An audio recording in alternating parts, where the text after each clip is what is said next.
sensação de Qual é o nome desse? Eu sei que esse geralmente é o título que me faz trazer esses vídeos. Chegou agora? Caraca, o cara já chega assustando o streamer. Assista se você tivesse se sentindo fracassado. Porra, Agora. Agora a gente não vai assistir, né? Depois dessa. Por que eu peguei esse vídeo, cara? Não tô me sentindo assim. Mas ó, caso um dia você se sinta assim, que eu espero que nunca, tá aqui um vídeo que pode te ajudar. fracasso. Assista quando estiver se sentindo um fracasso. Complexo. Clicar nesse vídeo também é meio complexo.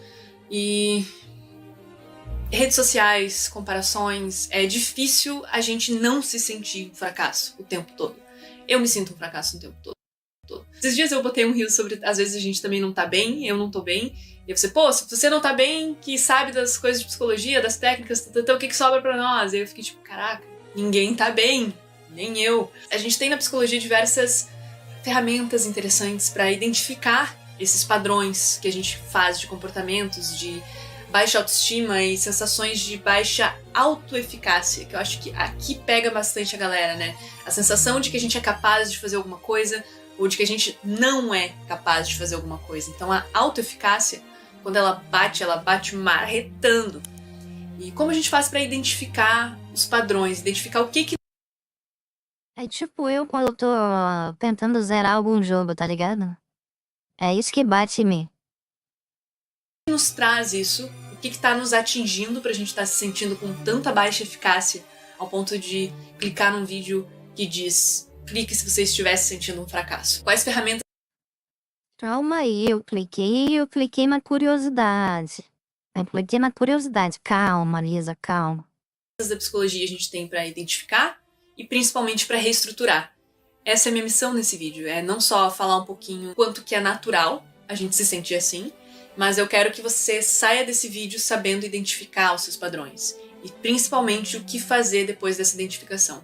É claro que esse vídeo não vai substituir uma psicoterapia com o auxílio de um profissional, mas eu quero te dar pistas e caminhos de algo que a gente costuma fazer na terapia cognitivo-comportamental e que se você combinar isso com o auxílio de um profissional, cara, aí só vai. Eu sou Lisa Guerra, psicóloga, e bem-vindo a mais um vídeo. Eu vou tentar trazer esses 3 pontos de identificação e de ferramentas em cada um deles para que você consiga começar a mapear a sua vida, os seus padrões e essa sensação de baixa eficácia, de onde ela vem.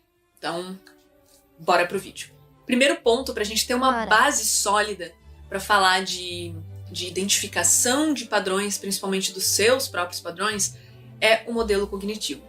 Se você já acompanha os outros vídeos aqui do canal, provavelmente você já me ouviu falar algumas vezes de crença e pensamento automático. Crença e pensamento automático. Pô, de novo, Crença e pensamento automático. Isso é a base de como a gente enxerga a gente e o mundo. Então eu vou explicar rapidamente por aqui para você ter um norte sobre isso, mas principalmente trazer aí uma ferramenta acoplada para como você consegue identificar o seu padrão de funcionamento, o seu modelo cognitivo. Então, basicamente falando, desde criança a gente tenta assimilar as coisas que estão acontecendo ao nosso redor e, como se fossem blocos de informação, montar a nossa visão de realidade, a visão que a gente tem de si e do mundo. Então, uma criança que foi submetida a experiências agradáveis, felizes e aconchegantes e sempre foi bem incentivada, ela vai pegando essas informações e montando a visão que ela tem dela mesma e do mundo. Tipo, bom, então o mundo talvez seja um lugar receptivo, talvez eu seja uma pessoa muito capaz, se eu fizer algo eu vou conseguir, e a gente vai continuando alimentando essas crenças com base nas exposições que a gente vai tendo ao mundo. Desde que a gente nasce até agora, quando a gente cresce, se desenvolve, se relaciona, a gente continua abastecendo a nossa visão de mundo com essas crenças. Porém, olhando o outro lado da moeda, uma criança que é sempre exposta a situações ruins, que sempre diz que ela é burra, que ela é incapaz, que ela não vai conseguir fazer aquilo sozinha, ou algo nesse sentido, ela vai pegando também isso e montando o próprio bloquinho dela de realidade, como se fossem óculos e lentes dos quais ela enxerga o mundo e a si. Isso que a gente chama de crença central. Ela pode É tu aí, Pasmo. Calma lá que existem exceções à regra, tá ligado? Não esqueça que existe uma obra chamada Berserk, onde uma criança só sofreu e é o protagonista mais maneiro de todas as obras existentes no mundo. Pode ser uma crença disfuncional, ou seja, traz prejuízos para a forma com que ela se vê e vê o mundo ao redor, e que não necessariamente condiz com a realidade, mas condiz apenas com as experiências que ela teve de realidade, mas não que o mundo funcione dessa forma. Mas todos nós temos nossas próprias crenças. Identificar essas crenças centrais é muito importante para que a gente saiba quando a gente está olhando para algo que realmente é algo prejudicial ou se a gente está olhando para algo com as nossas lentes, com base no que a gente construiu delas. Crenças, geralmente, conforme a situação acontece, elas nos lançam pensamentos automáticos. Esses pensamentos automáticos trazem de mãos dadas emoções.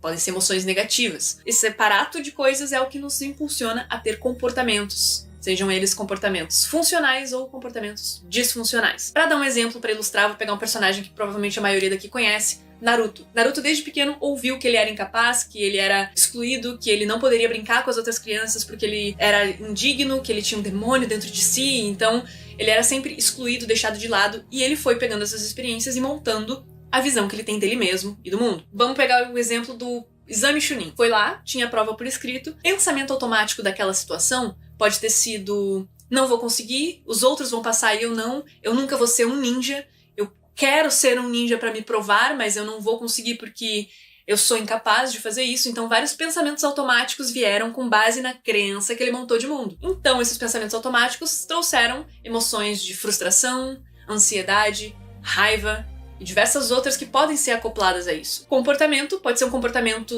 reativo, onde ele ficasse com raiva, rasgasse a prova e saísse da sala, ou poderia ser um comportamento evitativo, onde ele não respondesse nenhuma questão e foi o que aconteceu. A gente reage às situações do ambiente conforme as nossas crenças, o que os nossos pensamentos automáticos nos dizem e as emoções que vêm atrelada a eles. Só que não necessariamente os nossos pensamentos automáticos estão dizendo a verdade. Eles estão dizendo apenas aquilo que a gente construiu conforme as nossas experiências, e não necessariamente a realidade. Então a gente precisa limpar essas lentes das quais a gente está usando. Como a gente faz para identificar os nossos pensamentos automáticos e as nossas crenças? Oh, mas é isso que eu ia comentar. É complicado, viu? É complicado você tirar, tipo, o seu ego dali da frente dos seus olhos e começar a ver as coisas de forma cética, como são. O Naruto venceu na vida. Viva o poder do protagonismo, né? E de um demônio raposa de 9 caudas. Eu acho que eu sempre fui incentivada da melhor forma possível, ao menos na vida real. Pode crer, pode crer. Eu não sei, eu acho que eu fui bem equilibrada. Eu caí, eu sumi, meu Deus. Pera aí, já tô voltando, Chess, pera aí.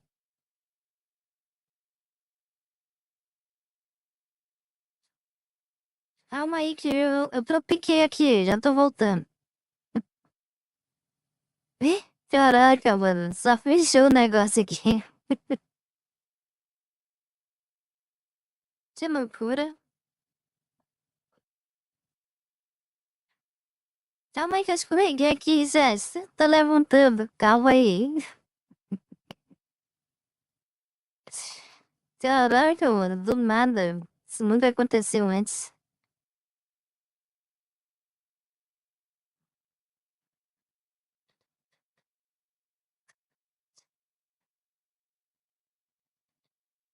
Aí, deixa eu fazer uma coisa aqui antes.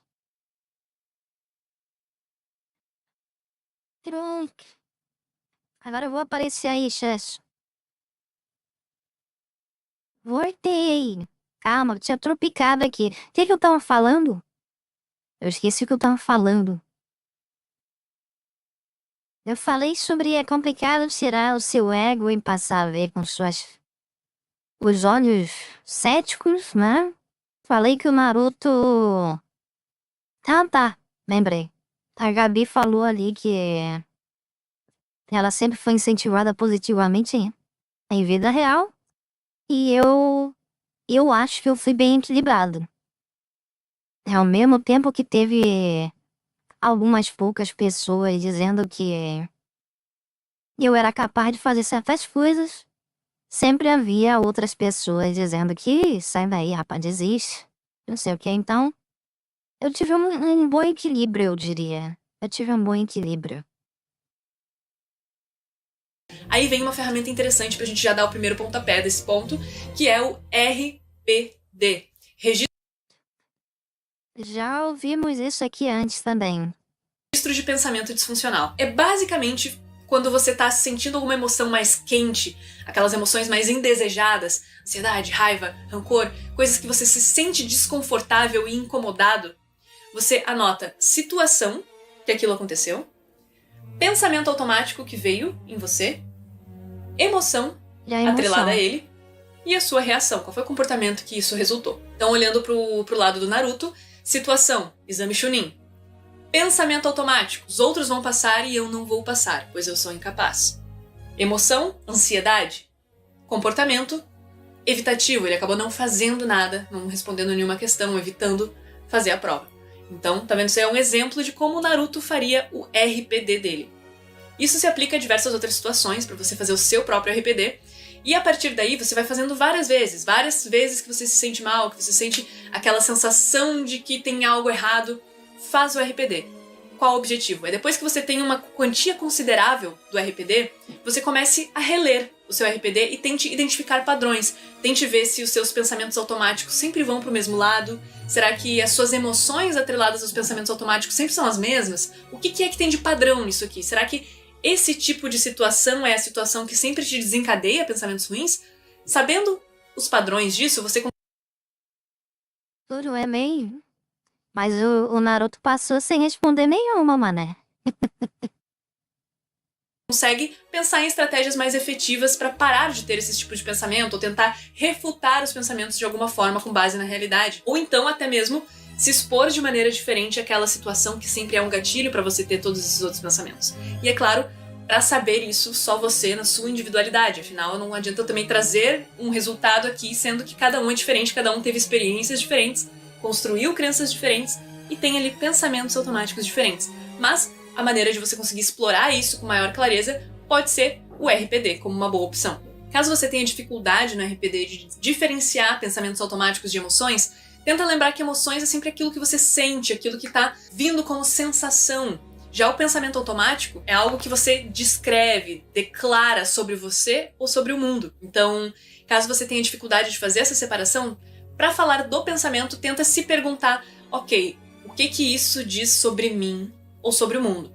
Então, essa perguntinha pode ser, a resposta dela pode ser o seu pensamento automático. Então, assim, a gente ajuda a estimular com que o pensamento automático venha, porque às vezes a gente é tão incômodo esse pensamento para nós que a gente acaba sempre reprimindo. Então, quando ele vem, a gente automaticamente reprime ele. Então, fazer essa pergunta é como se a gente estivesse puxando ele para a superfície. Então, teve o sentimento incômodo, teve a sensação ruim, sabe qual foi a situação que te despertou aquilo, mas não tá conseguindo encontrar o seu pensamento automático? Se pergunta, o que isso diz sobre mim ou sobre o mundo? A sua resposta provavelmente é o pensamento automático. E é claro que quando a gente fala agora, termos recentes, né, redes sociais, a gente nunca foi exposto a tantas pessoas, a gente nunca foi exposto a tantas opiniões alheias e a tantas vidas diferentes. Se você olhar o seu avô, o seu bisavô, antes eles poderiam se comparar ou ouvir a opinião dos outros sobre si mesmo, ou do máximo é da sua família e seus vizinhos. Dificilmente eles teriam acesso a alguém que está do outro lado do mundo para saber o que aquela pessoa está fazendo, vivendo, se comparar com aquela pessoa, ou até mesmo receber algum comentário, uma crítica ou algo ruim daquela outra pessoa que está lá do outro lado do planeta. A gente tem acesso a tudo isso, a gente está exposto demais a muitas formas diferentes de ambiente quando a gente fala de internet. Então a gente pode ser influenciado e impactado de diversas maneiras. E isso também colabora para a gente construir as nossas crenças.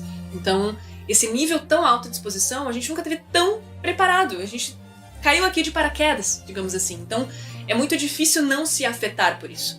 Então, é muito importante a gente tentar entender que na internet as coisas às vezes não condizem com a realidade. Seja o que alguém te falou, seja o que você observa, seja... Às vezes... Acho que ela pegou até neve aqui. A comparação que você faz com a outra pessoa. A gente consegue editar a nossa vida. Eu estou editando esse vídeo. Eu já espirrei, eu já cocei meu nariz, eu já tomei água. Você não sabe disso, porque foi editado. Você não tem o escopo total do que eu estou fazendo aqui, da minha vida e afins. Lembre-se, sempre tem mais camadas. Nunca é só o que você vê. E isso é muito importante ter claro para que a gente não entre num loop de achar que, bom, A gente é um fracasso porque os outros parecem sempre estar bem ou sempre estarem melhor. E isso é um efeito cascata. É muito difícil a gente controlar. Afinal, a gente não foi nem feito, nem programado quanto ser humano ao longo da nossa evolução quanto espécie para estar submetido a tantas opiniões e a tantas pessoas ao mesmo tempo. E sim, eu sei que em termos de neurociência, psicologia, é difícil a gente conseguir aprender e engatar uma nova habilidade na nossa rotina e nos nossos... Olha só que malandra, cara. Dessa vez eu vi o AD vindo. A Lura. Dessa vez não me enganou. O AD veio depois, mas dessa vez eu tava atento. Bora! E o debate também das redes sociais acabam nos levando para o segundo ponto. Aonde você está condicionando o seu cérebro? Isso é muito importante a gente falar sobre neuroplasticidade. Nosso cérebro ele se molda a partir das experiências, a partir do que a gente submete ele. Então a gente pode imaginar que o nosso cérebro tem aí diversos tentáculos e receptores de neurotransmissores que vão se mesclando, se moldando e aumentando de quantidade ou diminuindo de quantidade de acordo com o quanto ele é estimulado de alguma forma. Quando a gente fala de se engajar em uma ação ou de fazer algo, a gente precisa, faz de conta que esses aqui são os receptores dos neurotransmissores. A gente precisa que os nossos neurotransmissores se conectem com os receptores. Fazendo essa conexão, a gente engaja num comportamento, a gente engaja numa ação, numa atitude e afins. Qual é o problema que eu quero trazer aqui? Quando a gente é extremamente exposto a hiperestímulos, sejam redes sociais, sejam vídeos curtos, acesso à tela, seja excesso até de videogames, isso eu também tenho que pegar minha parcela de culpa nisso, mas seja substâncias psicoativas, sejam drogas, sejam coisas como café, que também é uma substância psicoativa, ou até mesmo conteúdo pornográfico em grande quantidade, coisas que nos hiperestimulam e nos lançam um balde de dopamina no nosso cérebro. Aqui estão os receptores, vem aquela onda, aquela enxurrada de neurotransmissores aqui, macetando os nossos neurotransmissores e eles acabam se conectando muito fácil, afinal tem uma grande quantidade sendo despejada ali de hiperestímulos despejadas nos nossos neurotransmissores. Então é muito fácil de se conectar. E uma coisa que é...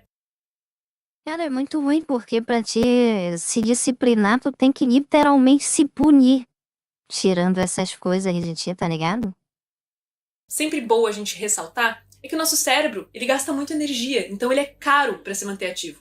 Então, quanto menos esforço o nosso cérebro precisar fazer para as coisas, melhor para ele. Assim, ele vai estar poupando a nossa energia.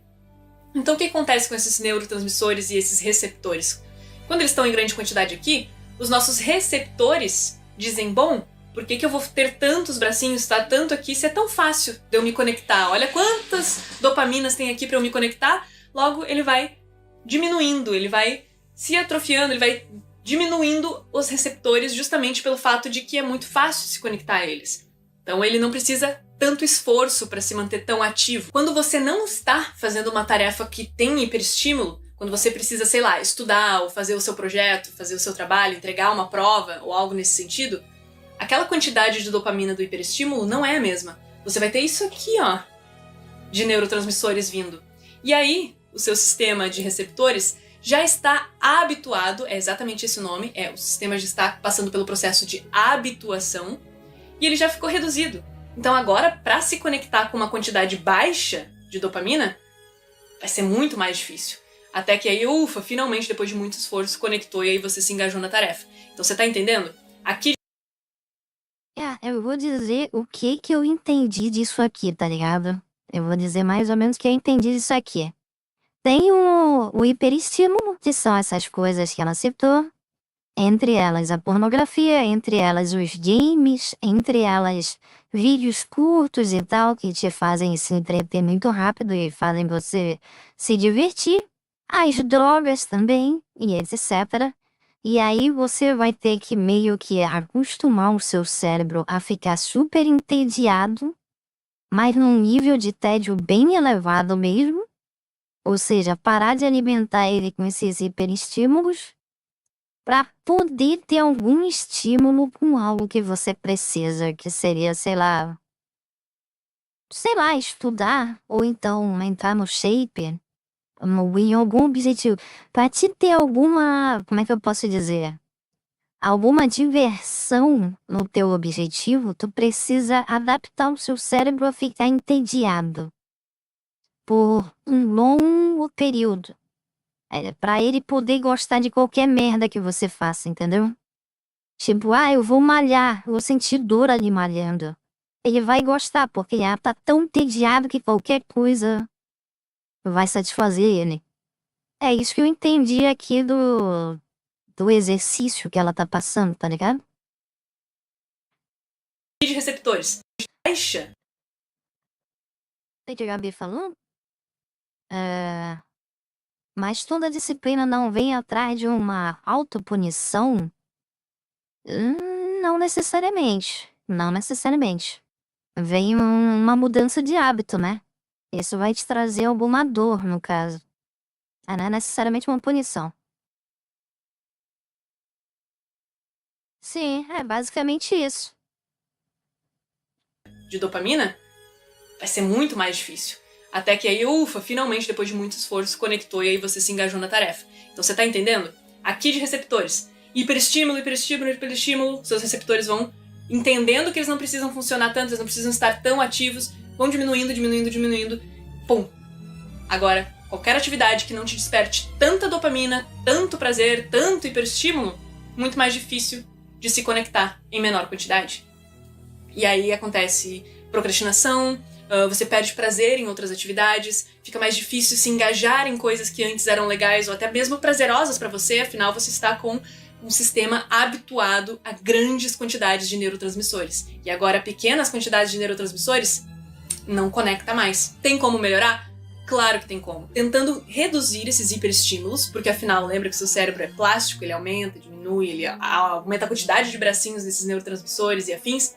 Então, diminuir os hiperestímulos e tentar encontrar mais prazer, tentar engajar mais em tarefas que não são tão hiperestimulantes. E assim você consegue habituar o seu cérebro a essa quantidadezinha aqui de dopamina, também ir se conectando com os seus neurotransmissores, e não o contrário. Então, existe como, afinal, nosso cérebro é plástico e a gente precisa expor e submeter eles às coisas devidas. Então, quando a gente submete só a hiperestímulos, o que a gente está fazendo? A gente está fazendo um processo de habituação a isso. Ficou claro? Uma coisa interessante é que pessoas com TDAH têm naturalmente uma baixa desses receptores de dopamina, mesmo sem esses hiperestímulos. Então, para elas é mais difícil se engajar nessas tarefas. Tanto que quando a gente fala de medicação para TDAH, eles agem justamente na via mesolímbica, que é a via do sistema de recompensa, desse sistema onde a gente faz essas conexões com a dopamina e afins. Enfim, é muitos termos que não necessariamente você precisa saber para o entendimento completo, mas sim, também há como reverter isso, você não precisa também ficar se sentindo mal e tipo, pô, acabou pra mim. Não, tem como a gente fazer exercícios, melhorar a sua rotina, encontrar atividades que também sejam prazerosas e não necessariamente hiperestimulantes. Então você precisa ter mais cuidado se você tem TDAH a hiperestímulos, porque tem muito mais tendência de que você engaje mais nesses hiperestímulos. Então, bom, isso acaba impactando a nossa percepção de autoeficácia.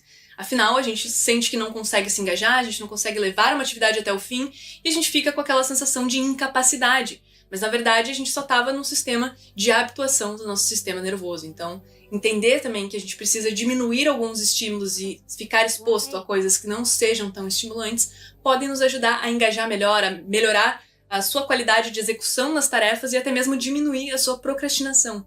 Que nos leva ao terceiro ponto, que é o ciclo de manutenção de dor. Esse nome é assustador, parece que é uma máquina de tortura, mas calma. Todos nós temos os nossos ciclos de manutenção de dor, e eles acontecem justamente como um padrão de comportamento relacionado aos nossos pensamentos automáticos e comportamentos que não são tão funcionais assim e a gente acaba fazendo para tirar alguma vantagem deles. Vou explicar como é que funciona. Vamos imaginar uma pessoa que quer muito emagrecer. Então ela precisa emagrecer seja por questão estética ou até mesmo por saúde. Ela precisa emagrecer de alguma forma, porém ela tem aquelas crenças de incapacidade que ela construiu ao longo da vida dela. Então ela vai dizer que, bom, não adianta nem eu tentar, porque eu nunca consigo fazer nada que eu me proponho, eu não vou conseguir emagrecer, todo mundo consegue, menos eu, olha só, fulano já tá muito mais magro do que eu, não vai dar certo, então eu sou um fracasso, Então esses são os pensamentos automáticos que ela vai tendo ao longo da crença. Logo, o comportamento que ela vai executar a partir disso é tentar aliviar essa ansiedade. Ela vai simplesmente comer mais doce. Então ela come mais doce para aliviar a ansiedade. A vantagem que esse comportamento traz para ela é justamente o alívio da ansiedade. Então ela comeu doce e parou de se sentir ansiosa. Porém, a desvantagem é que ela vai continuar precisando emagrecer por questões estéticas ou saúde. Então é um ciclo.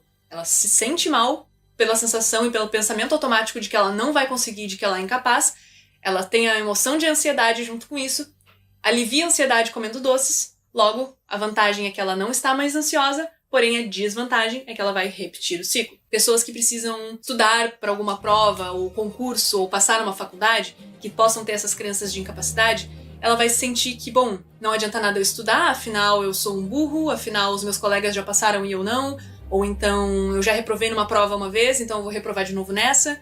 Logo, a ansiedade dele faz com que ele evite encarar o estudo. Ele procrastina para não precisar encarar o fracasso.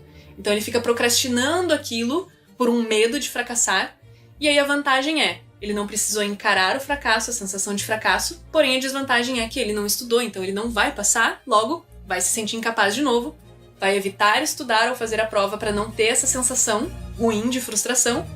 A vantagem é, não estou tendo a sensação ruim, porém, como eu não me expus à prova ou não me expus ao estudo, continuo com aquela sensação de incapacidade. E assim o ciclo se retroalimenta. Então por isso que a gente chama de ciclo de manutenção de dor.